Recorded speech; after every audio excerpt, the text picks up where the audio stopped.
We often imagine awakening as a burst of light, a sudden expansion, a state of peace, a moment when everything finally makes sense.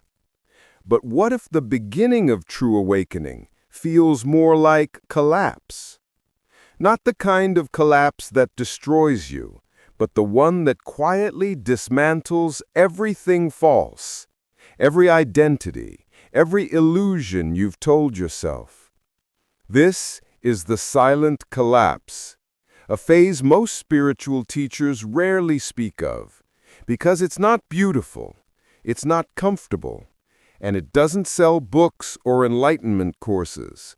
But it's real, and every soul that truly awakens must walk through it. Before transformation begins, there's always disintegration. The world you built around your beliefs starts to tremble. The things that once gave you meaning start to feel hollow. You begin to sense that the life you've been living was never truly yours. This stage feels like loss, but what's actually happening is truth revealing itself.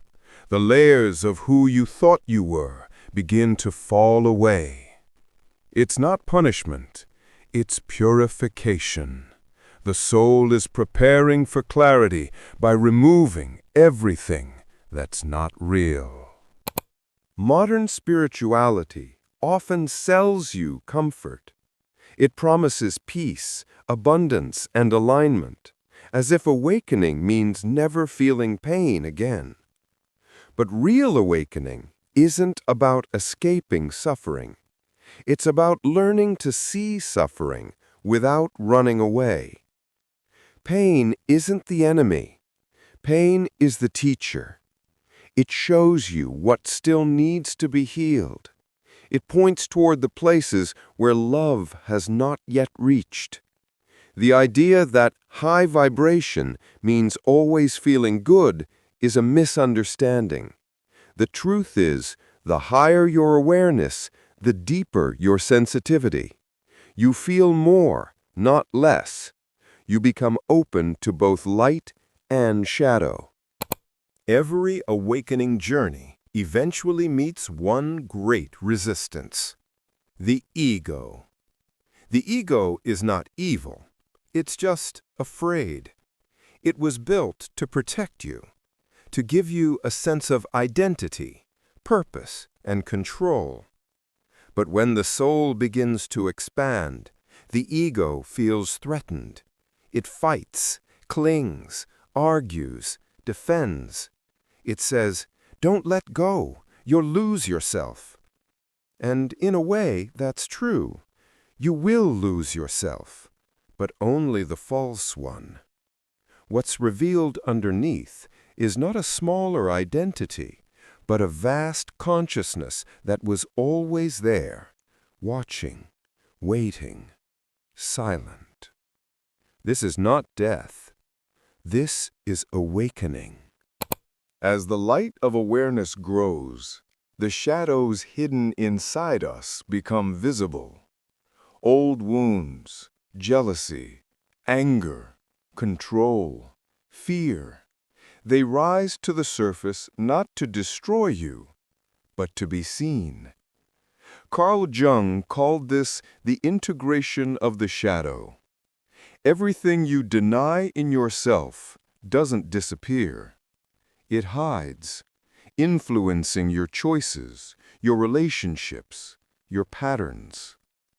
Awakening demands that you look at these parts, not with judgment, but with compassion.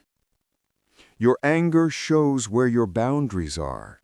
Your jealousy shows where you feel unworthy. Your fear shows where trust has been broken. Every shadow carries a key, and when you learn to hold your darkness with love, you stop being controlled by it. Then comes the silence, the emptiness, the dark night of the soul. It's the phase where even spirituality stops working, Meditation feels empty. Prayers go unanswered. The universe feels distant. You begin to doubt everything, even your awakening. But the dark night isn't punishment. It's the final purification, a dismantling of every last illusion of control. You're being stripped of what you think you need, so you can finally receive what your soul truly needs: freedom. The caterpillar must dissolve into nothing before it becomes a butterfly. So must you. And then, slowly, something new begins to rise. Not a new identity, but a new way of seeing. You stop chasing perfection. You stop pretending to be enlightened.